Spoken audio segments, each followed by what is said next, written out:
Hello, YouTube. End of the week. 43, 44. I don't know.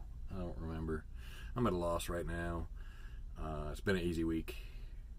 3 runs down to one of our customers and back in Florida. I'm helping out on a dedicated for probably 4 to 5 weeks. So there's not going to be much to say on these trips other than, man, the brakes were shot on one of those trailers. So I downed that trailer when I got back, and the trailer I had today had a bad light on the top right. So I went into the tablet, and if you want to put in a repair for a trailer or a truck or whatever, you go into your tablet and go to the top bar and go to form message, and where it says form messages, you can't see that. Anyway, you go to form message, and send form message will pop up, and it'll give you all kinds of different things that you can do, like seal discrepancies, emergencies, power units dropped, power unit defect, load shift, emergency maintenance, spill contamination, trailing defect, overshort, OS&D claims. So like if there's damaged product on your load, you go to report claims, OS&D, overweight. I don't use that. I don't know if I don't use that. I mean, if it's overweight and you can't do anything on your wheels, then take it back and get it reloaded. If it's a relay, I guess that's when you would use that.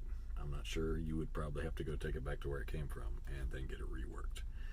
Or it would be loaded, you would have to be taken off that load and put on a different one. I don't know. Request time at home is in there, and so is owner-operator monthly maintenance, which regular company drivers aren't going to need. So I reported the trailing unit defect on the brakes on that one. But yeah, it's around 16, 2,400 miles for the week for those 3 trips. About 400 and something down, 400 something back every other day. So some of these customers' parking lots, I've said this before, and these are actually set up fairly decent to where they don't kill you. They do like 3 or 4 of us a night unloading, and it's not too bad. There's the 2 I've been to so far have actually been decent. I was worried about the second one because I can't get, for some reason they don't have street view. So one of the things you can do is, when you're looking at a customer, is go to street view and actually look at the location as the Google car drives by, and you can actually see where employee entrance and truck entrance and that kind of stuff is. Sometimes it doesn't work because if it's a brand new building, you're not going to have nothing but a dirt lot, and other times the address is going to be wrong. And again, sometimes your GPS address will be sending you to a spot and it's a quarter mile further down the road. Most of the time the Qualcomm Jill is accurate to a T.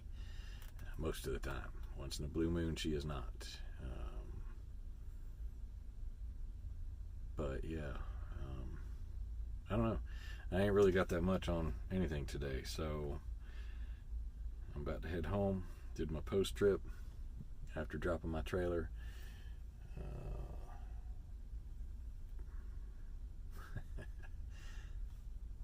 What's there to say? Nothing really. I did a thing yesterday for you guys. If you see other drivers, like if you're in a situation like this, like I didn't know anything about going down there other than taking the load down there. I've done dedicated customers before, so it wasn't that big of a deal, but when I got there I wasn't sure what to do, so I asked one of the drivers that was already there who had been there before. So every now and then you can find somebody that's been to that location before if you're at that location, and ask them.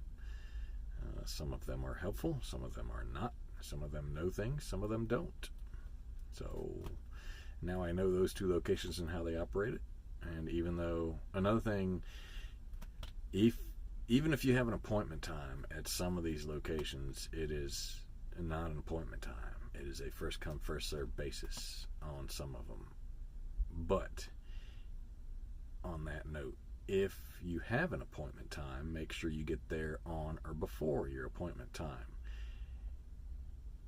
If they have any questions, if Schneider has any questions, they can actually track you and see when you actually got there. So, like, if you get there at your appointment time, your scheduled time, and you go past 2 hours, they start paying you for waiting time. What's that called?